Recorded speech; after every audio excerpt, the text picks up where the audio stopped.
Uno de los problemas fundamentales de la filosofía es si el ser humano es libre, es decir, si puede autodeterminarse o está determinado como el resto de los seres naturales. Así lo planteó Kant en el siglo XVIII.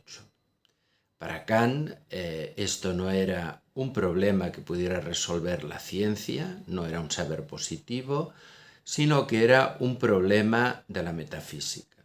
Como sabemos, Kant no consideraba la metafísica una ciencia, pero al contrario de lo que planteaba, por ejemplo, Hume, que consideraba que todos los libros de metafísica debían ir a la hoguera porque planteaban problemas en términos irresolubles, lo que pensaba Kant es que los problemas metafísicos, básicos, radicales, si somos libres, si existe Dios, qué es el mundo como totalidad, si hay algo después de la muerte, esto eran problemas que iban ligados a la propia naturaleza de la razón humana y por tanto que siempre nos plantearíamos. Y lo único que teníamos que tener claro era que no había una respuesta tal como lo entendemos a nivel científico y que era algo sobre lo cual teníamos que, por supuesto, pensar, intentar pensar de la mejor manera posible, una especie de pensamiento en espiral.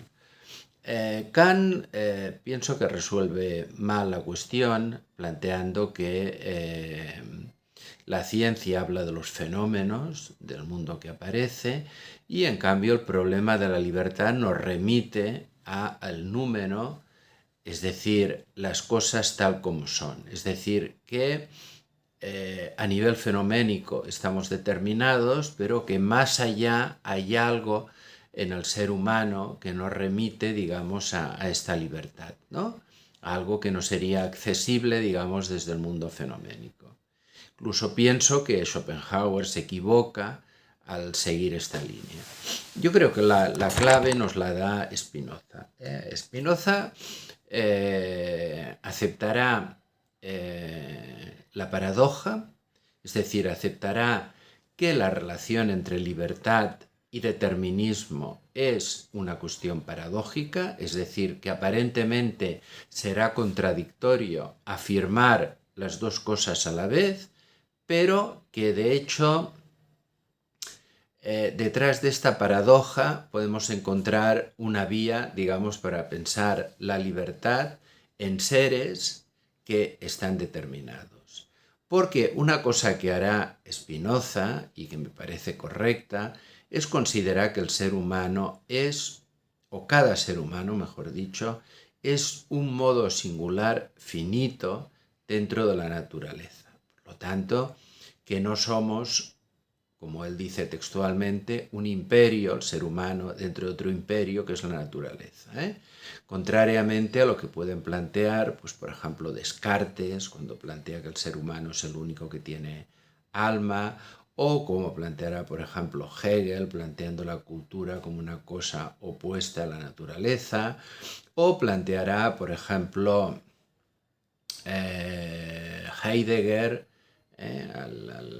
con este ser en el mundo que es el hombre, ¿no? Que viene a ser el pastor del ser, o que planteará Sartre con lo de entendiendo el ser humano como ser para sí. No, para Spinoza lo único de peculiar es que el hombre piensa, que no quiere decir que tenga ideas, porque para él todos tienen ideas entendidos como imágenes de sí mismo, todos los seres vivos como modos singulares. Pero que el hombre piensa quiere decir que es un sujeto con capacidad reflexiva, aunque él no lo formula, digamos, con este léxico, pero creo que hoy es el más adecuado para recoger su idea, ¿no?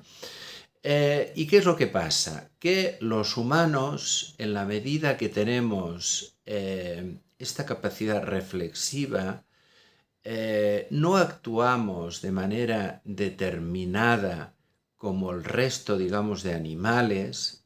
Manera determinada quiere decir que siguen una serie de pautas una serie de pautas que determinan lo que tienen que hacer en cada momento, sino que para Spinoza yo creo que esta capacidad del hombre como sujeto reflexivo le lleva, digamos, a una situación que sí que es diferente de la del resto, digamos, de animales, pero no porque le dé, digamos, un estatuto ontológico diferente, ¿no? Sino simplemente porque hace que su complejidad o le pueda llevar a un callejón sin salida, en el sentido de que esto le puede llevar a una serie de creencias que lo pueden esclavizar, es decir, que el ser humano puede estar totalmente determinado por ideas incorrectas sobre sí mismo, sobre el mundo, cosa que no pasaría en el resto de animales y seres vivos, o esto le permite, digamos, algo que podríamos llamar libertad, pero que no va en contra del determinismo. Es decir, el determinismo quiere decir que la conducta está determinada por la interacción de una serie de factores condicionantes. Esto pasa en una planta, esto pasa en un animal y esto pasa en un ser humano. Hay un conjunto de condicionantes externos, un conjunto de condicionantes internos, que son los realmente importantes, que sería, por ejemplo, pautas genéticas en el caso de animales, se llamaba instinto, aunque sabemos hoy que es una cosa mucho más compleja, y sobre todo la manera, digamos, en el caso del ser humano, que estas pautas genéticas, instintivas, están mucho más debilitadas y están mucho más distorsionadas. En el caso, digamos, del ser humano, por toda una serie de automatismos que va aprendiendo a partir de su condición genética y de todas sus influencias. Por lo tanto, la conducta humana, cada uno de sus, digamos decir, cada uno de sus actos, estaría determinado por la interacción de toda esta serie de factores, por lo cual tendríamos aquí una teoría determinista.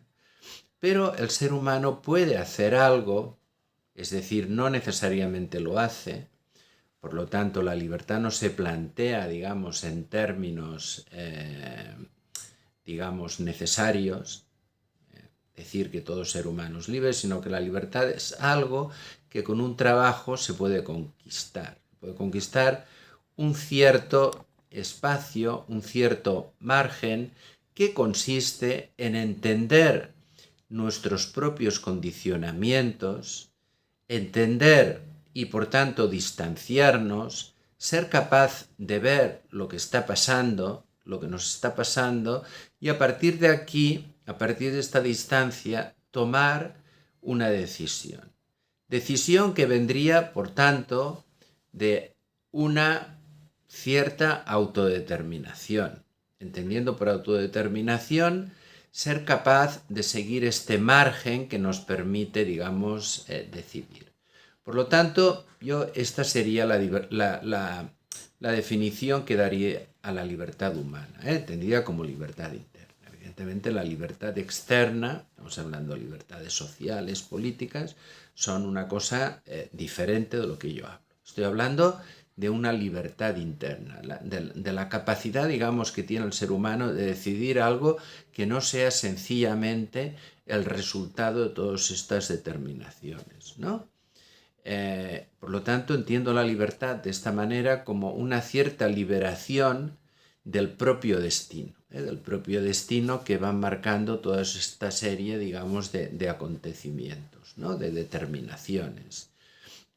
María Zambrano, por ejemplo, también es interesante que lo define como un delirio, la libertad como el poder construir nuestro propio delirio frente a la determinación del destino.